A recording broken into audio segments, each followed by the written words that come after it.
Thank you very much. Thank you very much. Can you hear me? Can you hear me? Oh, that's good. Because after the last speaker, I thought, no, I'm not going to stand there. I'll put one of these on, and that'll let me, sort of walk around a bit. So tēnā koutou katoa, all about me. Now I don't have to introduce myself, but welcome to this workshop. When I heard there were so many people coming, I said, this is meant to be a workshop, not a paper, but I'll try and involve you as much as I can. That's what workshops are meant to do.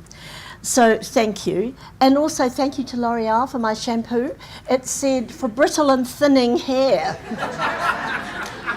But the person next to me got for hair loss. So, he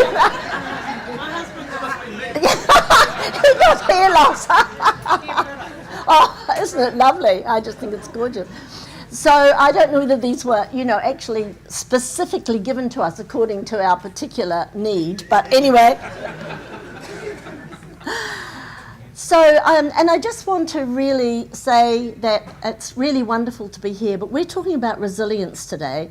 And I just want to say that as I was driving in yesterday and I came into Christchurch, which is a place I used to visit often, I was still appalled at all the emptiness that's there. And I just want to say that tautoko, Christchurch, you are so resilient. So I just want to say that, I think, being here. So my interest in the topic, I have to say it's been an abiding interest for me, as you may as well have picked up. And where does it come from? And we're going to be talking a little bit today about your life experiences and mine, and where does it come from? And it really wasn't until I started fostering that I thought to myself, why am I doing this? And I was raised in kinship care, and I think that was probably a driver. And a lot of the things that I have experienced with the kids in our care, and we've got 17, I think actually it was more like 20. I think I didn't count the 4 months pregnant 15-year-old that we had first, that we saw through to the adoption of her child and kept her for some time after that. But I think for me, I'll just tell you a little bit about my story, because I think stories are really important. And we're going to be talking this afternoon about children's stories. But my story, and probably the thing that catapulted me into where I am now standing here, was I was raised in kinship care because my mother died the day I was born. And so consequently, the family met. I was the first child in the family, and my poor young father, who was a lawyer and busy, he certainly couldn't have raised me. They looked about the extended family, no help from the Children and Young Person in the Families Act in those days. And it was decided by the family that I should be adopted out. My father said, no, she is not leaving this family. But there was no one in the immediate context of extended family that could take me. And then a cousin of my father's turned up and said, we will have her. And they had me for 8.5 years. Now, my biological father disappeared out of my life overseas. And my biological mother's name was Phyllis Mabel, and I've got the Mabel bit, didn't ask for that. And the new lady that he bought was Phyllis Mallaby. And I think he thought, oh, this is going to be easy. The family I was brought up in was, they were a very straight-laced family, but lovely. I got the best upbringing for the first 8.5 years I could possibly have had. But there were some things I learnt about people and about judging people, particularly women. And anybody, let me tell you, anybody that wears drop earrings, that smokes and had a chain around their ankle was an absolute slut. And my new mother had all of those. So can you imagine what it was like for me moving into this family, where also they drank alcohol, which never crossed the door in my first family. So I was in a huge state of judgmentalism when I went into this second family, where I darn well didn't want to be anyway. And so I think that the stories that we tell as we go through life and as we go through our fostering experience are those that we should draw on. So today, as we go through this, I'm drawing on my own experience as a foster mother, probably more than anything else. I could have done a theoretical thing today, but look, last thing of the day, you're all thinking, let's have something light, if this could ever be light. So my daddy cut my mummy with a knife, and there was blood. Where is my daddy? Where is my mummy? She was 4 when she came to us. She was brought by the social worker who, as we walked up the stairs into the lounge, said, well, she'll never go back to her parents, so you might think about adopting her. That was a bit of a shock. It wasn't quite what we'd imagined, but let's take this a step at a time. And every night, for the first 3 nights, she sobbed furiously into her pillow. There was no calming her down. And she was sharing a room with one of my children who said, I wish she'd stop crying, Mum, so I can get to sleep. But then she sat on her pillow, and I would say for 3 weeks every night, this child said, my daddy cut my mummy with a knife and there was blood. Where is my daddy? Where is my mummy? And I thought, I'm not ready for this. I honestly, what can I say? And the child she was sharing the room with said, well, she's lying. She wasn't lying. This was her reality. This was the reality that she brought into our family. And so often, how do we know what that reality is? That was her reality. She was 4. It was stuck in her brain, and that's where it was. By the way, she had had 5 placements by the time she was 4 and came to us. So, what is resilience? And this is a bit more theoretical, but in the context of exposure to significant adversity, resilience is the capacity of individuals to navigate their way to the psychological, social, cultural, and physical resources that sustain their well-being and develop the potential to survive further life crises. And I think that is the most important thing that we have to think about resilience. How well are these children equipped to go out into life and face those things that they face? Because of their experience, they actually face probably more than you or I will. And how can we actually take them to that place? Is it our role? The reason I offered to do this workshop was that just in June, I was in South Africa, in Cape Town, at a resilience conference. And it was really interesting. The thing that was coming through there was, are we expecting too much of caregivers alone to do the resilience bit? This is how it is. In New Zealand, 3/4 of youth court offenders have already been involved with child, youth and family care and protection arm. Some have been through 50 foster homes, and that was Judge Andrew Beecroft, an interview with him recently. And Judge Caroline Henwood, who's already been spoken about today, said, we are not doing it right. There is a path for some kids from foster care to prison. There's a multiple causality of that, but what can we do better? What can we do better? I have seen some of the kids who've been in my house. I have visited them in prison, and that is awful. It's awful. I visited one child who was in seclusion in the girls' home.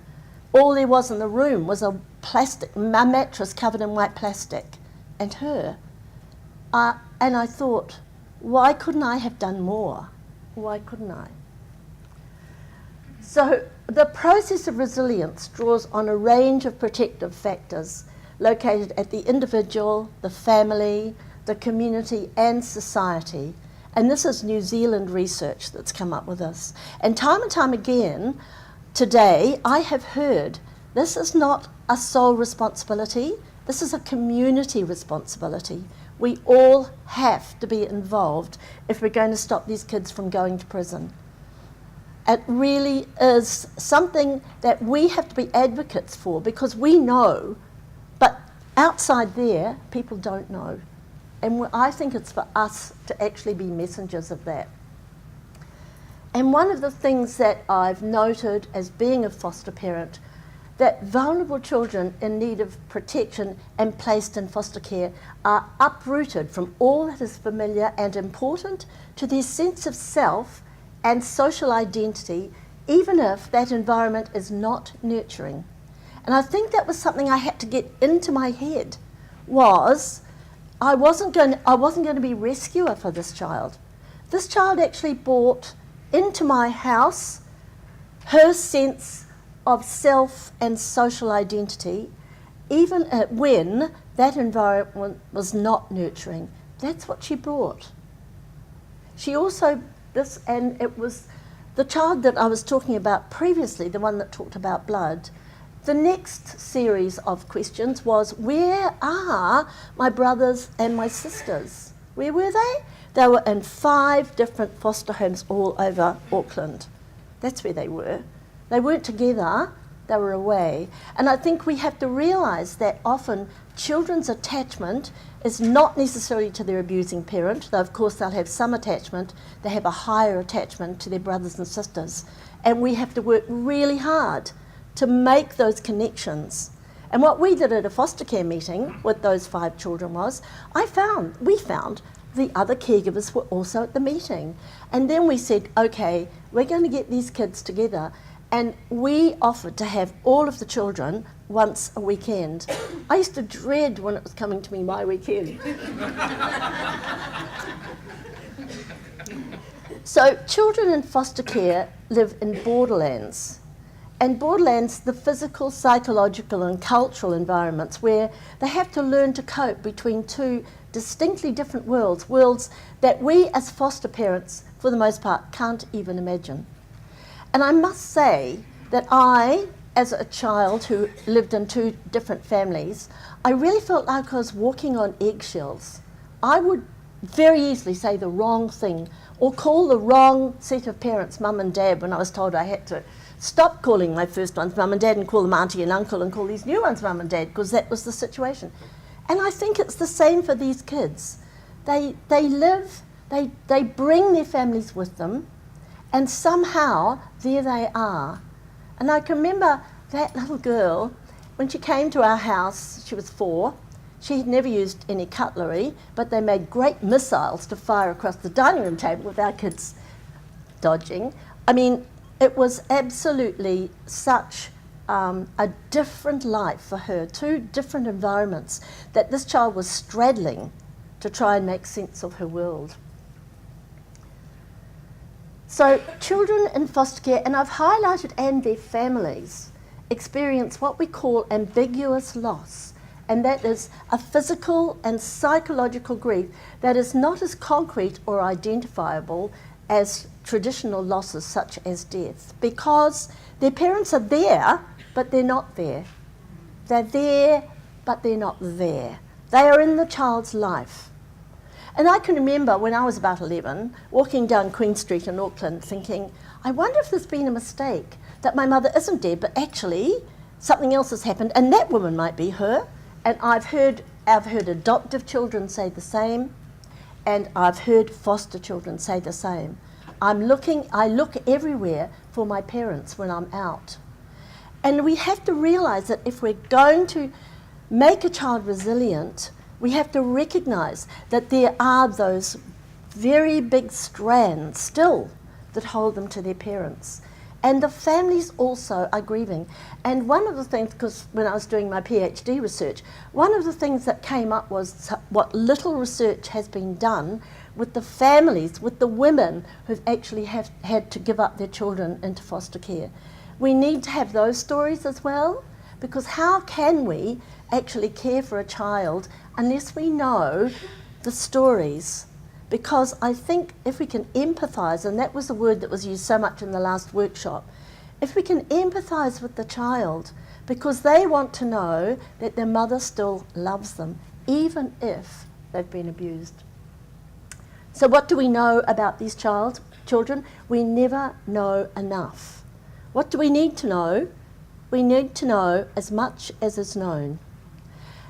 And as a caregiver, I have been told at times that in actual fact, I'm not allowed to know this, it's confidential. something that I think is really important to me knowing, because I'm caring for this child. It's not that I would be judgmental of the family, but I need to know as much as I can. Have any of you ever been in the situation where you take the child to the doctor and they say, have they had the injections? And you say, oh, well, actually, I don't know. And then they look at you, and then they say, well, you know, has the child had mumps, measles, or chickenpox? You say, I don't know. And the doctor thinks, what sort of a mother are you? I'm a foster mother, and I don't know. And I should know. And we need to be advocates to find out as much as we can about what is known. I think we need to be trusted with the information. We really do. So when you look at that child, what do you see? You see what? Bruises? Unhappiness? Eyes. Thank you. Eyes. You see, we see eyes. And I think so often what we need to do when we want to understand our children is to look at the eyes. Now, those of you who were in the last workshop in this room, one of the pictures that was up there was of a teenager. You could read the anger in her eyes. The eyes have it. The eyes are the windows to the soul. And what do we know about this child? Well, we know that he's suffered physical abuse. We know that he is Pākehā, and we know, looking in his eyes, that he has had a terrible trauma. But we also, in those eyes, might be, I am missing my mother. Even if she beat me, I miss her. And I think that's something we think, and I think I did this when I first started to be a foster parent. I was going to be the great rescuer foster parent. I was going to tuck them into a lovely warm bed, give them food, and pour on them all the love. And I wasn't ready for them to say, I don't want you actually, thanks all the same. And then what do you see in this child? This child, tell me, what do you see there? Sorry? Yeah? Okay. So he's in his cot, obviously. Okay. Well, let me out. And that might be it. Is someone coming? Is someone coming? Absolutely. Where's Mum? She's sold out on drugs on the couch. Or I can see that he's got a crease down the sleeve of his shirt, so it looks like he's pretty well looked after. Munchausen's by proxy, and have you ever met any of those kids where the mother actually gets her needs met by taking her child to the hospital all the time because she says he's sick? Whatever it is that child has got, there's an innocence in those eyes. An innocence in those eyes. And I think we have to keep looking at the eyes. Whoops. Okay, so what do kids bring with them? What would they bring with them to our place? Well, there's all those prenatal things that they bring. We all know that attachment starts before the baby's born. I'm not telling you something you don't already know. They know the mother's voice. The cortisol levels of the child are raised if there's domestic violence in the family. We know that maybe the mother's a drug abuser, maybe she drinks alcohol. Whatever it is, there is that thing happening to the child even before it is born. That's what comes with us. That's what we don't know. Then there's the parenting the child receives. How well has that child been parented? Has it been left in the cot, like the last child? Or has it been cuddled? Has it been abandoned? Has it been beaten? Has it been, what sort of parenting has that child had? We can guess that it's been a bit of deficit parenting, but that's what they're actually bringing. That's what they're expecting from you. What do they bring that they inherit? Some interesting research is now showing that while we think that they bring a lot of genetic inheritance, that also, and that is to do with brain, with intelligence, with physical disability, whatever, that we know now that the brain is very plastic, that it can be changed. And I think that's one of the most exciting things that we've got to think is, and we heard so much with the last speaker who was here about what happens in the brain when children are abused and how they react to you. But they bring with them an inheritance. Yes, they bring with them a personality, and some personalities are much easier, aren't they, to manage than others. And when you've had quite a few children in your family, they're all different, they've all got different personalities, and we work with those. But then there's the social context. What is the social context that that kid has come from? Poverty, homelessness, whatever, that social context. How are children seen in that social context? Are they loved and affied, like the speaker before last told us? What is it that that child has had, the social context that they expect when they come to you? They will be bringing ideas of social context into you. Were they sent to school? Were they allowed to stay home? Did they stay home to look after their drug-addicted mother? Which is sometimes what happens. What's the social context? And then there are the welfare policies. I don't like to say awful things about WINS. I'm sure they have a terrible job. But we all know that a lot of kids who grow up in poverty. And also I'd like to say, and I've been talking to a few kinship carers here, how many kinship carers do we have in the room? Quite a few. How many foster carers? Whoo, how many social workers? Great, wonderful. Because they said that unless the child has come through child youth and family, we've rescued the child, but we're not able to have the same things, we're not able to have the same money, the same school uniform allowance, all those things, as if the child was in foster care. And I think that is a policy that actually needs to be changed. And it's a policy that makes life easier for you. So all these things circulate round, and that's what the child actually brings into your family. So we need to know about the young person. Who am I? We need to know as much as we can possibly know about the nature, the extent, and the duration of the trauma. We need to know about the physical and psychological health status. We need to know if the social worker can possibly find out before they uplift the child what illnesses the child had. I wonder how many children who come into foster care are immunised more than once, because nobody knows. And they've had an itinerant existence where they've moved from place to place to place and there are no doctor's notes. How do we know?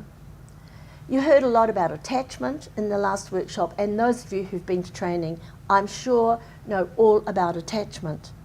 But they bring that attachment experience into your family, what they expect. And we know that some kids will push us away, some kids will be hanging onto our skirts every 5 minutes and won't let us out of their sight, and some kids actually just want to be alone and don't want to be engaging with anybody. We don't very often get kids in who've had a normal, secure attachment like I had. I was very lucky. But when we do get kids who've had a normal, secure attachment, then that child's likelihood of achieving resilience is really high. And it's really important, and it's interesting with this new act that's coming in. I was a little bit disappointed to hear that the working with vulnerable families bit is going to be the last bit that they actually attend to in their draft of 4 tranches that they're going to do. To me, we should be working with those vulnerable families now so that the children don't come into care. But anyway, that's just a little political thing, I feel. We need to know the number of placements. How many kids have you had who said, oh, I don't know how many placements, I've been everywhere, and where am I going to next when they're sitting at the dinner table? Where are they going to next? And I think that children who come into care suffer 2 traumas. They suffer the trauma of abuse, and they suffer the trauma of leaving their family and their context. And we have to be really careful about how that second trauma is handled. And what do we know about the social and environmental context? It's really important that when the children start to tell you about it, that you listen. I don't need to talk to you too much about neural brain development and trauma. Those of you who were in the last workshop know that, of course, we've heard at the last workshop, the amygdala gets very much into a high response, and we know that some of that brain development is stymied by abuse, but we have to believe that that the brain is plastic, and that in actual fact it can be brought to reasonable health. But that cannot happen if children are moved around from place to place to place. Why does it happen?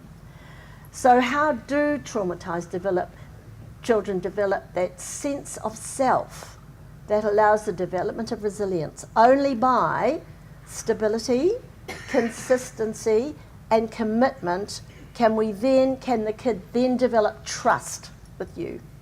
Until the kid actually starts to trust people and trust the environment, we cannot get them on a path to resilience. Because if I don't trust my environment, and I don't trust you, and I don't trust other people, then I won't be able to make a relationship with you. And I won't be able to get on in the world because I'm not able to make relationships. But if you say, I've only got you till your next placement pops up, what does that mean for the child? How many of us have had that happen? Will you take this child, look, it'll only be 6 weeks, and then we'll find extended family for them. You still got them 6 years later, and then extended family is found? I mean, I think that what we need is stability, consistency, and commitment. And sometimes that commitment is stretched a long way when you're a parent. It really is. It's very hard when you've got a teenager spitting at you. I must tell you about one teenager I had. He came and he was dropped off by the social worker. This was only for 3 weeks till he went to boarding school. Well, we had him for much longer than that, but never mind. He came with a clear plastic bag. All I could see was cigarette packets. He went up to my 14-year-old son, 2 children the same age, shouldn't have done that, but did. And you know why? Emotional response. And so he nudged my 14-year-old and said, "Got any chicks, Pete?" And he said, "Yes, we've got 2 bantams in the garden." I mean, that was kind of the difference. I said to my husband, perhaps you better go and see if he's all right in his first night with us. And he went in and said, "You okay?" And then he came back to me and said, "Oh my gosh, he's got terrible sores all over his arms. You better do something about that." So I went into his room and said, "What's that on your arms?" And he put them under the sheet. And he said, "Nothing." And I said, "Oh, come on, let me look." And he said, "Nothing."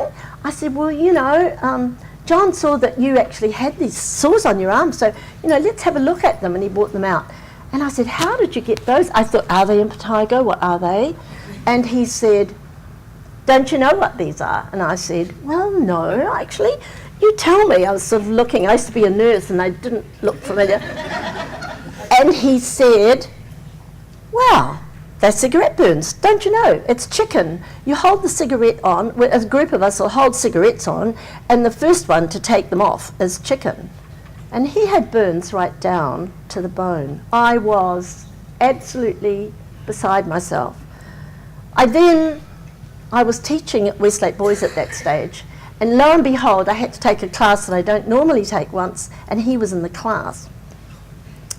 So he stood up in the middle of class and said, "Get out, you effing bee. Do you have to follow me everywhere? I don't want you in my life anyway." Well, what do I do with that in the middle of class? I don't think I did the right thing. I told him to leave, and that was good because he went totally out of school. I should have. Pity I didn't have a mobile phone.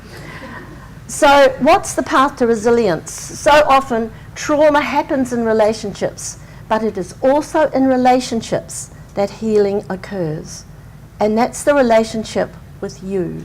That's Bruce Perry, whose work I'm sure you know. If you don't know it, get on the web and have a look at his stuff. Marvellous. So it takes a village. We've already talked about this morning. But children in need of protection become more resilient if they experience shared and collaborative care and they are not divorced from their culture. And I want to tell you about the fact that how many of you have cared for children who are not of your culture? Look at that. That is amazing. And you know, sometimes it's the little things of culture that actually we don't know about, that we miss. And I can remember my husband had a habit of that every now and again he would ruffle our boys' hair at the top. And it was kind of a little affectionate thing. How you doing, mate? You know. Well, he did it to one of our foster children who nearly left the room. She was rigid. And I didn't realise, but that is a very thing you don't do in Māori culture. We had 3 Māori children, and we're a Pākehā family. But we had a wonderful social worker for one of our kids who said, I said, can't we find some extended family here? And we went and we found her marae, and we took her to meet all her whānau. They were wonderful. They put on a huge spread. They took her around the urapa. She looked at all the tombstones of her elders and her forebears. She was absolutely thrown. And she was an amazing kid. We got her when she was 10. She'd had 13 placements. And she stayed with us for 6.5 years, which we thought was quite good. But what happened when she got to Auckland Girls Grammar was that she decided that she wanted to be with those who looked like her, not us. Even though we've got Māori in our family, and she was very drawn to the Māori people in our family.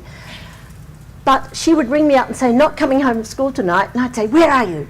Oh, I'm with my friend, Maddie, down in South Auckland. And I'd say, well, you've got to get home here. No, I might come home in a few days, but Maddie's mum is making rawiri bread, and I'm going to stay. And I thought, oh my gosh.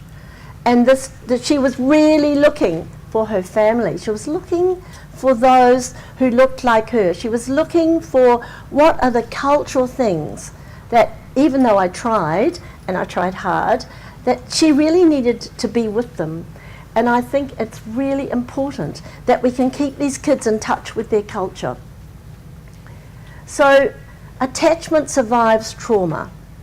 We think that if a child is not attached to this parent who's abused them, not true, still attached. Maybe the attachment is not a healthy one, probably not, but it is still there, and that's what they bring. And so how do we keep the attachments, if not to this child, to the extended family? I think it's really important.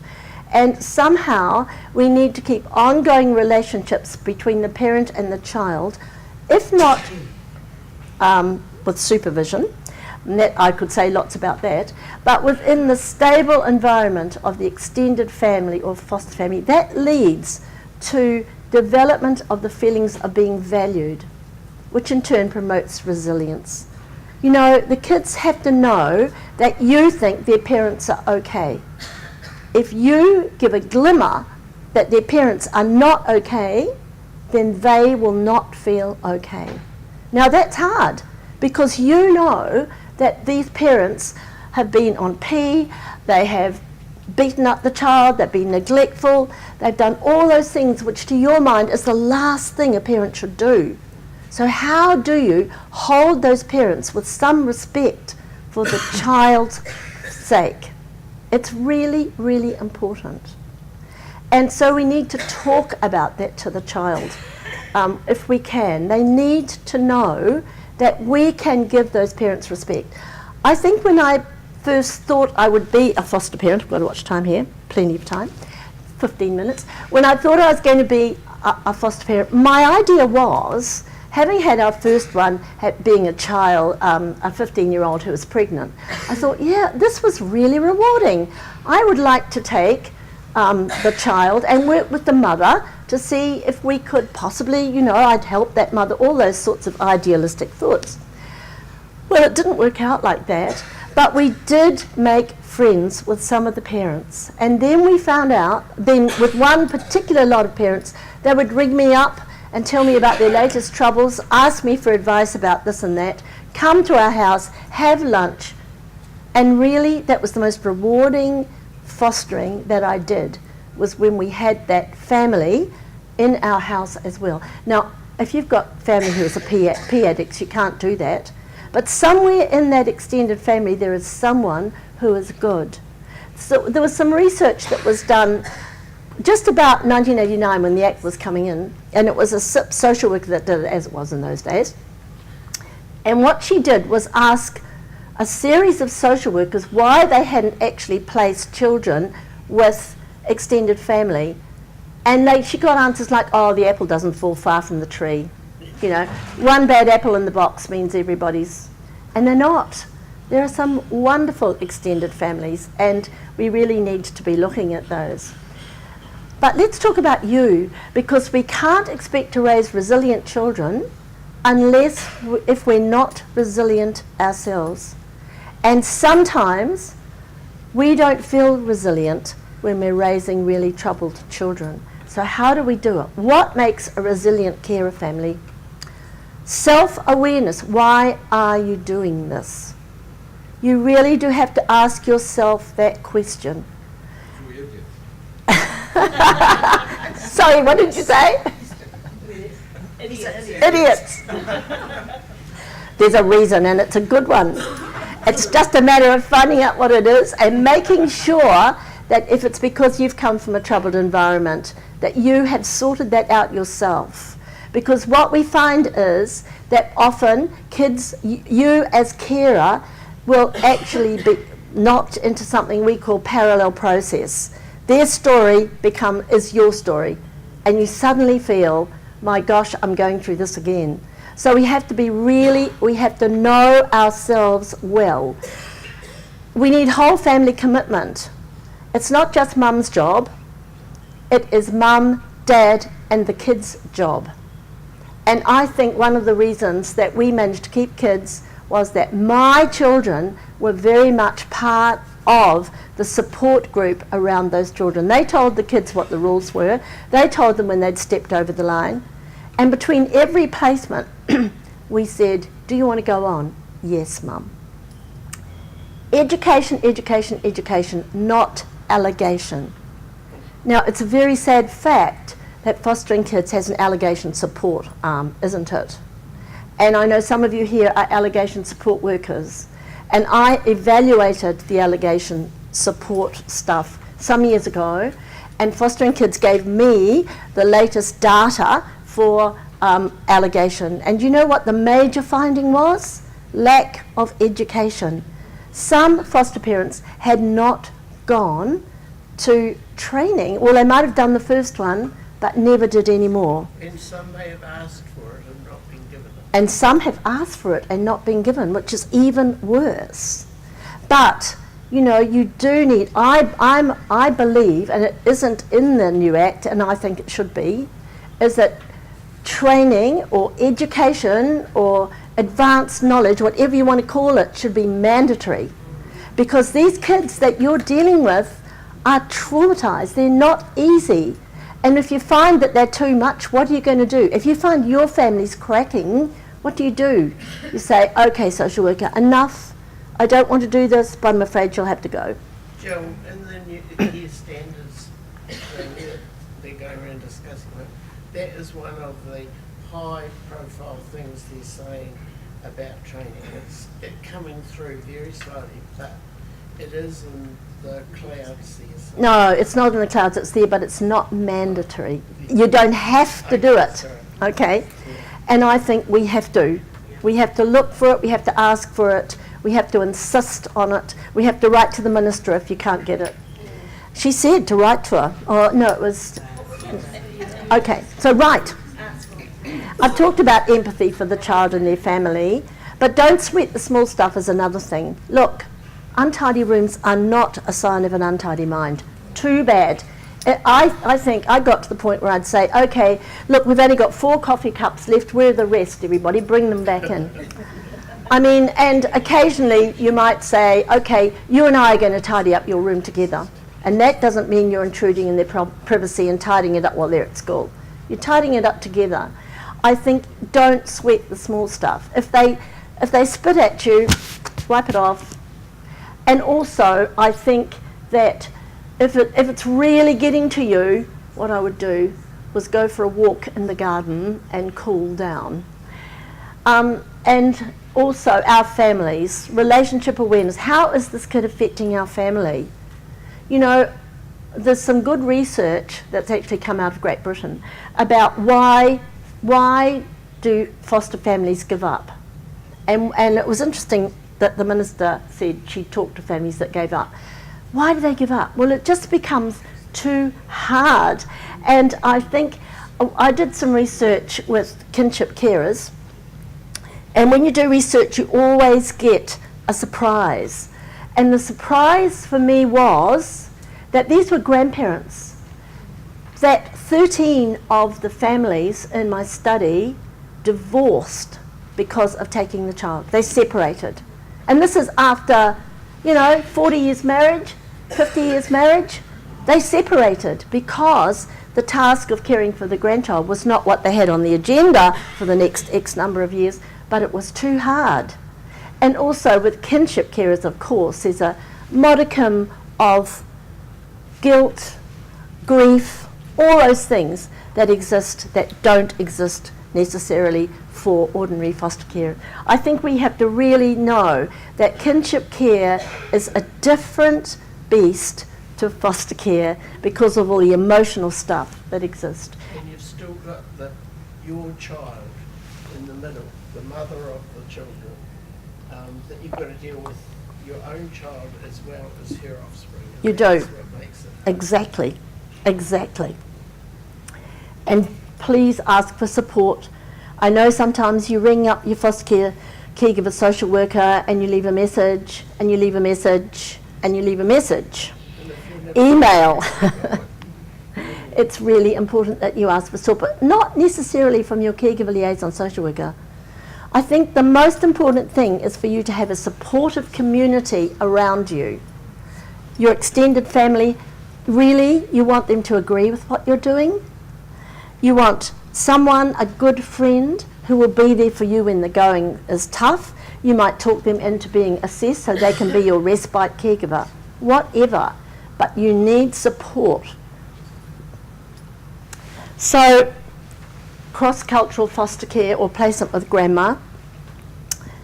I was living with my nan and my two brothers when welfare came and took me away to live with another family I didn't know, and I never knew why. So the research consistently stresses the significant role of kinship networks in building resilience and promoting the social identity of the foster child. And you had the statistics up there this morning. We know that 2/3 of kids where there's a care and protection issue are in kinship care.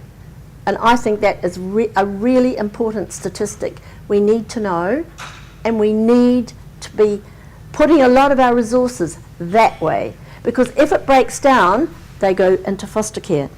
And so really, if we're going to sustain kids in care, then we need to be supporting those whānau. But in stranger care, but still knowing that family care, and we need contact, granddad, aunties, uncles. Somewhere, there is someone in that extended family, whānau, who can be an important influence on that child, even if they can't go and live with them. It's really important that we find that in terms of a child having their identity, who am I? So, and also studies have found, mine included, that children in kin whānau care are more likely to experience a high degree of placement stability and continuity of care than in unrelated foster care. And there's research done about that. It's not only in New Zealand, it's overseas, but certainly that's what we've found, is that children have been there from when they came in to when they grow up. Occasionally they break down, but I think that there is a family attachment thread, a silver thread of attachment that goes through an extended whānau that we cannot see, but it is there, and we need to nourish it. Like we have a little wee, foster girl, and she's my great niece, and I have my married name, but I can tell her, you know, that my name was the same as hers when I was a little girl, and that, you know, when she grows up she'll get married, so she has that connection. Yeah, so you can It's really important. Names are really important. Yeah, you know, she knows Names. that although her name's different to everyone in our family, that was my name when I was a little girl, and when she grows up, that her name will change too, but it means that she can connect. She's with got us. that link, the same name. Isn't that really important? Names are so important. Like, you know, all my sisters that aren't married, they still have her name too, so you know, she knows, well, it's not the same as ours, it was, and it's, you know, she's family. I think it's family, and I mean that's what happened to me too, raised by family. I think that, you know, from my perspective, it gave me, you know, they say give me a child for the first 7 years of the life and you give me the man. Well, whether that's true or not, I don't know, because we don't want to believe that when we're trying to bring traumatised children into resilience. But it is actually the stability, it's the linkage. That child has got the same name as you had. Well, of course, then she's in. She's part of the family. It's really important. But also I found when I did my master's research, and this was something that I wondered about at the time, that the kids in whānau care were actually moving around within the extended family. When one family got a bit tired, they'd have the kid for the weekend, and someone else would have somebody over there. And I thought, oh goodness, are all these people assessed, say I, social worker? And of course they weren't. But I don't think that was as traumatising for the child as if we're putting the child into respite care.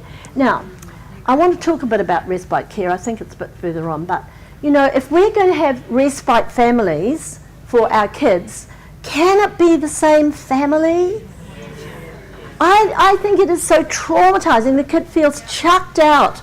If you need respite, that's really understandable. There have been times in my fostering career when I have needed respite. But you know what? I insisted it was the same family.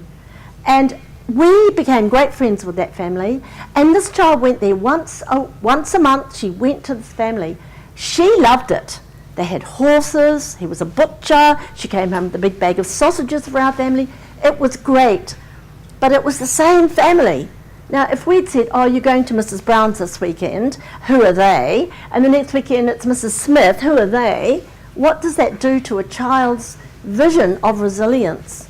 So please, couldn't we somehow have a respite carers who are in there for the long haul? That's what we need. Jill, the word respite, respite, when you say to the child, yeah, they hear respite. They hear respite. It's a horrible word. It's a horrible word. It means you've had enough of me and I'm going somewhere else. Instead, guess what? The Browns want you this weekend. They've rung up and they said, can you go? Isn't that great? So often you hear. Okay. My kids would say, why can't we go to the Browns for the weekend? So I think another thing was a discovery in research, I've got a few more minutes, was the level of attachment the grandparents had for their grandchildren before taking care. And there was an arousal of the need to protect when the children were seen to be in danger. And in my research I found lots of people who said, we saw the kid wasn't doing too well, we saw the parents were on P. One grandmother said, I went to visit the house and the child was sitting on the potty watching pornographic, for goodness sake, so I picked her up, potty and all, and took her home. And, you know, that is the grandparents. And I've called it broken glass because when I became a grandparent, I found my attachment system was actually activated and I would have walked over broken glass for this scrap of humanity that belonged to our family. It was of me. It was of me. And I would have walked over broken glass for it. And so it is with grandparents. And we need to look for them. We need to support them. It's really important we do that. And that in spite of what was going on, that the grandparents sustained care, but they did say they needed more support for their traumatised child. They said, but one family said, the joy has been watching this sick wee boy grow and learn and get better.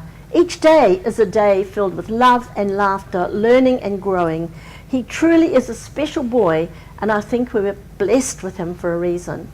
That was the grandma. And there were many, many, many stories like that. Kinship care is not a bed of roses. There are current stories about what happens when kids are placed with kin, they get abused, and it's not good. But we need to have good data about that. We need to know how many kids out of the 300 and something that are in kinship care are actually go back into child, youth and family. Yeah, those ones that come back may well have been abused, but it's not all of them. And we have to be really careful when we use data. Assessment of kin placements. I can remember when kin care first started off, I was on the radio because I'd just done my master's thesis about it and nobody else had done any at that stage. And I said, my goodness, I think that kinship care actually, that the kin families need greater assessment, if that's possible, than the foster families. Because I knew that these kids were going to get passed around.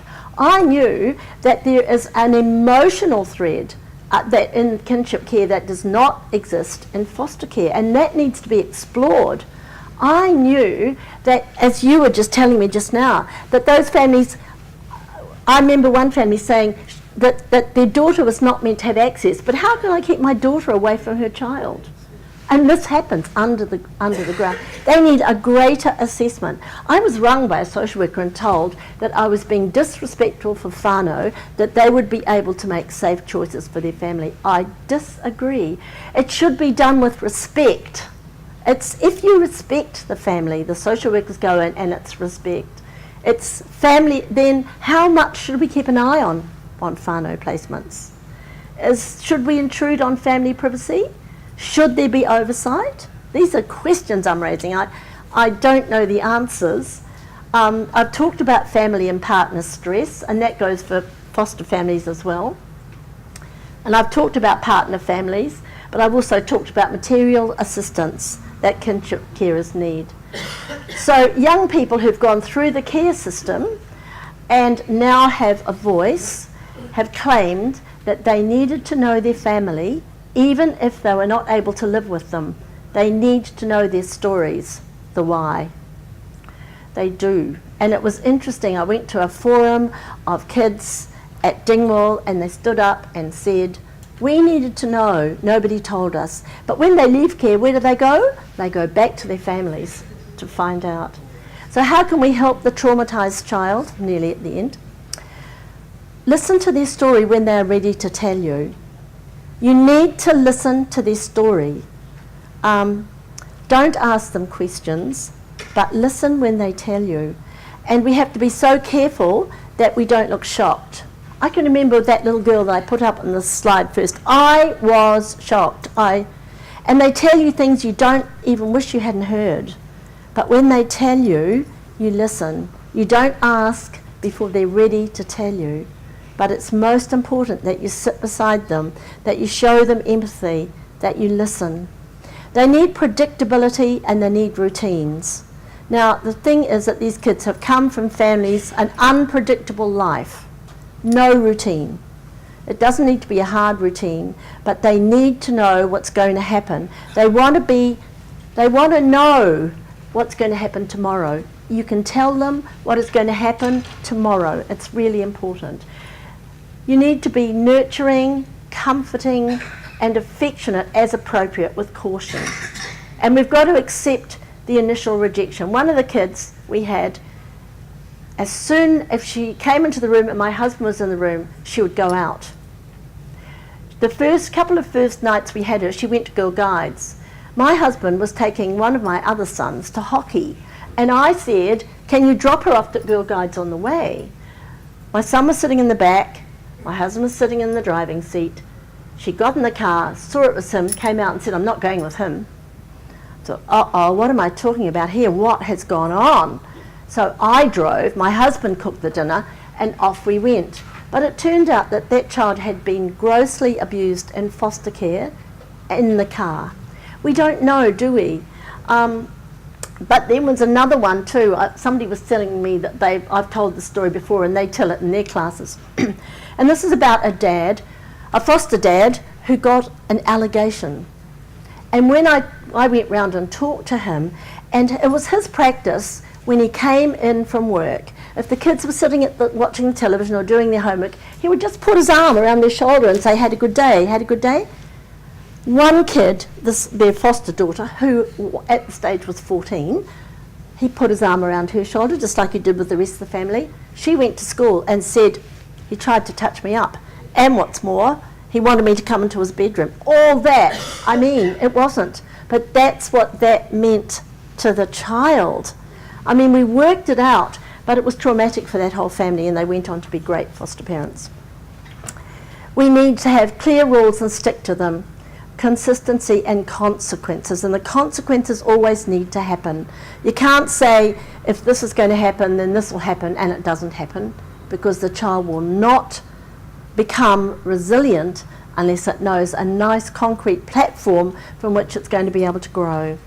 We have to observe for reenactment of trauma, just like the case I've just told you. That kid was pushed back into the trauma of the abuse unwittingly. We have to watch, and we have to protect the child, advocate, and also contact support. What do you do when the child says, well, I don't want to go to contact. I don't want to see my mother. And the social worker says, well, it's the court has ruled, you've got to. How do you manage that? We've got to give the child or young person choices and the ability to exercise control, because these kids have had no control over their life. We have to say, you can do this. So if let's say it's a consequence thing. Okay, so you know that you've done something, you didn't come straight home from school, you went off to Joe's house and you came home at tea time, not allowed. So there's got to be a consequence of that. So you can have this or you can have this. Which would you choose? And that is so the child feels they have some control over their life. So we've got to give the child or young person choices and the ability to exercise control. Commitment and stability leads to the development of trust, and trust leads to the development of resilience. So what do kids need? Stability, stability, stability. Commitment, commitment, commitment. I know it's hard. There are times when I've thought I can't go on with this anymore. They need identity, pride. Who am I? You are a great person. Nurturing environment. They need constant positivity. Look behind the eyes. And I was so thrilled when somebody said, it was the eyes you saw on that child first. We need to look behind the eyes. The defiant eyes, the hurt eyes, the angry eyes, the weeping eyes. We need to look at them. And those are the messages they're giving us. We need to advocate for them in the school, the community, and policy. Someone needs to be in there for the long haul, and I hope it's you. Thank you.